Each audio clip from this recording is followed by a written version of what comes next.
생존 창업 시청자 여러분 안녕하세요. 저는 오늘 그 광주 상무지구에 왔습니다. 이 광주의 핵심 사건이라고 할 수 있는 곳이 상무지구입니다. 광주시 서구 치평동 행정구역을 앞에 두고 있고요. 저는 시청 앞에 와 있습니다.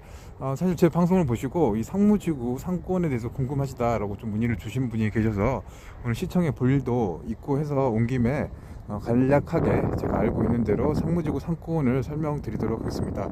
지금 이렇게 보시면 이렇게 지금 계시고 여기가 광주시청 앞입니다. 이렇게 보시면 광주시청 앞 한 15년 그 정도 전에 구청사에서 상무지구로 둥지를 틀었습니다. 이 상무지구는 한 20여 년 전에 이 주거와 공공기관들이 밀집하면서 이 광주의 대표 상권으로 자리를 잡게 됐는데요. 지도를 보면 아시겠지만 광주의 정중앙에 위치해 있습니다. 지하철, 교통 되게 편리하기 때문에 여기서 숙박이라든가 유흥시설도 굉장히 많이 밀집해 있습니다. 지금 시청이라든가 공공기관 일단 많이 좀 털을 잡았기 때문에요. 광주시청도 있고 이 앞쪽으로 보시면 광주 가정법원 또 한국은행 광주 지역 본부들이 있고 이에 관련해서 금융기관들도 많이 밀집이 되어 있습니다. 쭉 뒤에 보시면 광주지방우정청 또 영산강유역환경청 중앙부처의 지역본부도 있고요. 저 앞에는 KBS 광주방송총국의 모습이 있습니다. 이렇게 이제 공공기관이 많이 밀집되어 있다 보니까 여기에 오피스텔이라든가 아파트 단지들도 굉장히 많이 구축이 되어 있습니다. 여기 뒤에 보시면 쭉 아파트 단지들이 많이 보일 텐데요. 이것들은 분양한 지가 한 15년, 20년 정도 되면서 거의 이제 주거 공간으로서 이제 탄탄하게 입지가 다진 상태고 땅값도 굉장히 많이 올랐죠. 빈 공간에서는 이거 오피스텔, 이 사무 공간들, 그리고 소형 아파트들도 최근에 분양이 됐고 거의 완판이 돼서 젊은 층의 20대 층의 인구들이 유입을 더 하게 됐습니다. 최근에는 지하철 2호선 공사 진행되고 있으면서 여기가 이제 어떻게 보면 광주 이 상무역이 역세권으로서 그 기능도 할 수 있다. 그래서 상무지구 상권 같은 경우는 굉장히 좀 성숙한 상권이라고 볼 수 있을 것 같고, 대부분 이제 광주에 계신 분들이 약속 장소, 저녁 자리라든가 술자리 모임의 장소를 상무지구로 많이 정합니다. 왜냐하면 교통이 좀 편리하고 약속을 하기가 되게 용이하죠. 멀리서 다 올 수 있는 중간자적인 입지에 있기 때문에 쇼핑도 굉장히 많이 있습니다. 세정 아울렛을 비롯해서 롯데마트, 그리고 이마트가 있었는데 이마트는 지난달 폐점을 했고요. 이 병원도 굉장히 많이 있습니다. 성형외과 비롯해서 피부과 병원들이 굉장히 많이 밀집되어 있기 때문에 외부 전남에서도 이쪽을 찾는 분들이 굉장히 많이 있습니다. 지금 시청이 있으니까 공무원들이 많이 계신 곳들이 어떻게 보면은 그 오피스 상권이라고도 할 수 있잖아요. 그래서 식당들도 발달이 돼 있고 주점 술집들도 많이 발달이 돼 있습니다. 상무지구는 굉장히 규모가 크다 보니까 상권이 한 5블록 정도로 나눠질 수 있을 것 같습니다. 지금 여기 보시면 여기 시청이고요. 이쪽에 시청 시의회 뒤쪽에 먹자 골목이 있고 여기 안에도 보면 이제 여기가 노란자 땅이라고 하죠. 이쪽 들어가면은 여기서도 세부적으로 상권들의 특성들이 나타나고 있습니다. 좀 젊은 층이 모이는 상권이 상무나이트 또 메가박스 영화관 쪽 이쪽에 있는 젊은 층들 20대 대학생들이 술자리 모임으로 이렇게 많이 가는 곳들이 있고요. 또 직장인 30대 이상 40대 또 직장인들이 자주 가는 또 상권도 나눠져 있습니다. 상무지구는 사실 젊은 층 차에서는 좀 줄여가지고 약어로 상지라고도 합니다. 상지에 가자. 저도 뭔 말인지 몰랐더니 상무지구를 줄여서 하는 그런 표현이 나올 정도로 상무지구는 좀 약속의 장소, 그렇게 자리를 잡아가고 있습니다. 자, 그럼 안쪽은 좀 돌아보면서 더 설명을 드리고요. 광주시청 이게 잔디라든가 이렇게 잘 갖춰져 있네요. 자,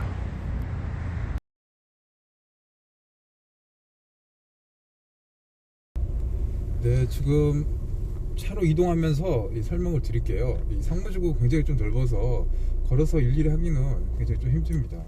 보시면은 이 관공서가 많이 밀집되어 있으니까 법무사 사무실이라든가 이 공중사무실 이런 관련된 업종도 굉장히 많이 밀집되어 있습니다. 자연스럽게 오피스텔 수요들이 많기 때문에 그런 오피스텔들이 들어섰고요. 최근에는 이제 빈 공간이 없을 정도로 소형 아파트, 오피스, 사무 공간들이 잇따라 설립이 됐습니다. 그래서 여기는 지금 상무지구는 광주에서 유동인구가 가장 많은 그런 상권에 들어가고요. 유명한 식당들도 많이 모여 있습니다. 한국감정원, LH공사 이런 토지 부동산 관련된 곳도 있기 때문에 이 부동산 관련한 그런 업종들도 밀집이 되어 있고요. 여기가 이제 그 중심 상업단지라고 하죠. 중심 상업구역, 상업구역. 굉장히 보면 여기 이제 그 직장인들, 회사원들 회식하고 2차, 3차, 2차, 3차면은 노래방 가고 그랬었잖아요. 노래방도 가고 또 뭐 마사지 샵이라든가 좀 그런 부분들이 굉장히 많이 있습니다. 바도 많고 이쪽 라인은 저녁에 한 7시 정도 가면 호객을 하는 사람들이 굉장히 많습니다. 호객을 해서 이렇게 하고 이 모텔이라든가 숙박시설도 굉장히 많이 밀집한 곳이 이쪽 상무지구 모습입니다. 이쪽 안쪽으로는 새벽까지 굉장히 불야성을 이루는 곳들입니다. 지금 여기 보시는 이 상권들, 여기 술집들이 굉장히 많이 밀집해 있고 프랜차이즈 포차들 굉장히 많습니다. 여기 메인 상권이고 거의 금토일, 목금토 이쪽은 거의 젊은 분들이 거의 그냥 빡빡하게 이게 광주인가 싶을 정도로 인구 145만의 광주의 일반 상업지역과 다른 모습을 보여주는 게 지금 여기 모습입니다. 지금 롯데마트 보고 계시는데요. 이 롯데마트도 있고 이 옆에 한 20년 가까이 영업을 해왔었던 이마트 상무점은 지난달 19일 영업 부진 때문에 폐업을 결정했습니다. 그래서 폐업이 돼서 그 자리는 또다시 오피스텔로 탈바꿈 되는 작업들을 펼치고 있습니다. 상무지가 되게 좋죠. 이게 유동인구도 많고 사람도 많고 오피스도 있어요. 굉장히 교통의 중심지다 보니까 외부에서도 이 고객들, 소비자들이 많이 몰려오는 어떻게 보면 상급으로는, 상업지역으로는 거의 A급이라고 볼 수 있죠. 근데 이렇게 좋고 이렇게 사람도 많은데 단점이라고 찾아보자면 이 수요가 많은 만큼 공급도 많다는 겁니다. 보시면은 상가들이 촘촘하게 다 이렇게 바뀌어 있습니다. 상가들이 굉장히 많고 그러다 보니까 경쟁이 굉장히 치열한 시장입니다. 경쟁력 있고 승산이 있는 곳은 매출도 높고 이익도 높겠지만 그렇지 못한 곳은 굉장히 힘듭니다. 또 땅값이 비싸다 보니까 이 보증금, 월세 비중이 광주에서는 단연 탑이죠. 굉장히 높습니다. 이 조그만 1층 점포들은 임대료가 기본으로 300, 500, 비싼 곳은 1000만 원을 하는 곳도 있습니다. 그러면 거기에서 이제 임대료라든가 인건비를 내고 수익을 낼 수 있는 그런 업종들, 그게 아니라면 못 버티고 나가는 그런 사례들도 굉장히 많습니다.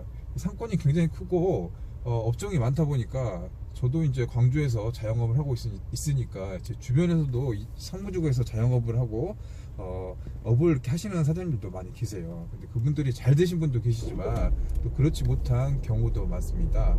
사실 실제로 지난해 7월에 일식집 2억 정도 투자를 해서 이 상무지구 일식집을 오픈하셨던 이 사장님은 지금 적자가 계속 1000만 원 이상 적자가 나고 있어서 굉장히 지금 고생을 하고 있는 실제 사례가 있고요.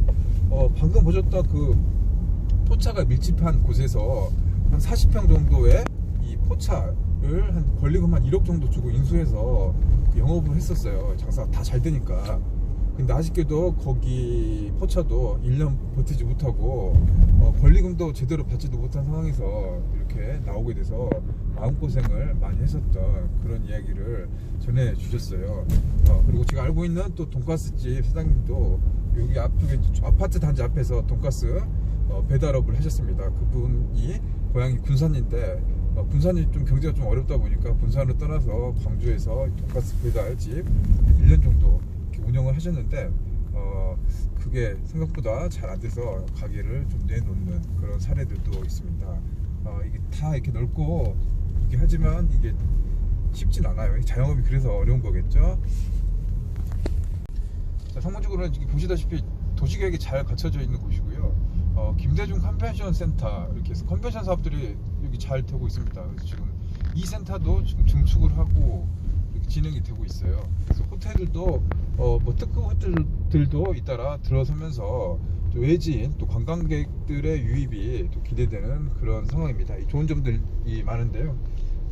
임대료가 상당히 좀 비싼 편이어서 이거를 못 버티면 정말 좀 힘들어집니다. 실제로 폐업하는 사례도 있습니다. 이렇게 지금 많이 있지만 저도 이렇게 돌아보면은 임대 붙어진 곳도 상무지구에서도 이렇게 쉽게 찾아볼 수가 있습니다.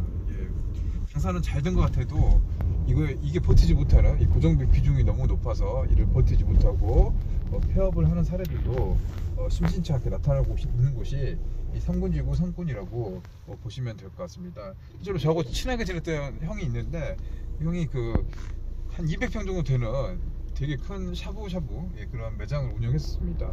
한 1년 정도는 장사가 굉장히 잘 됐었는데 1년 지나고 나서 이 비슷한 샤브샤브가 거의 뭐 반경 한 1km 안에 한 2개가 더 생긴 겁니다.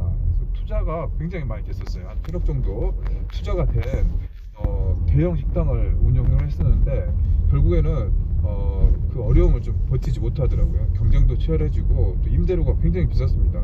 제가 기억이 지금 얼마 있는지 정확히 기억이 안 나는데 제가 상상하기로 정말 높은 임대료 감당이 힘들어서 문을 닫았던 사례가 실제로 있었습니다. 자, 상가가 굉장히 큽니다. 이 아파트 단지 쪽에 이제 상가로 나왔고요. 간략하게 오늘 저기 상무지구 오늘 아침에 이렇게 문의를 해주신 구독자님께 댓글로도 답변을 좀 드렸었는데요. 오늘 그 현장의 모습들 카메라에 담아서 여러분께 소개를 해드렸습니다. 상무지구 상권의 모습은 여기서 마치고요. 저는 다음 시간에 또 뵙도록 하겠습니다. 편안한 하루 되시기 바랍니다. 감사합니다.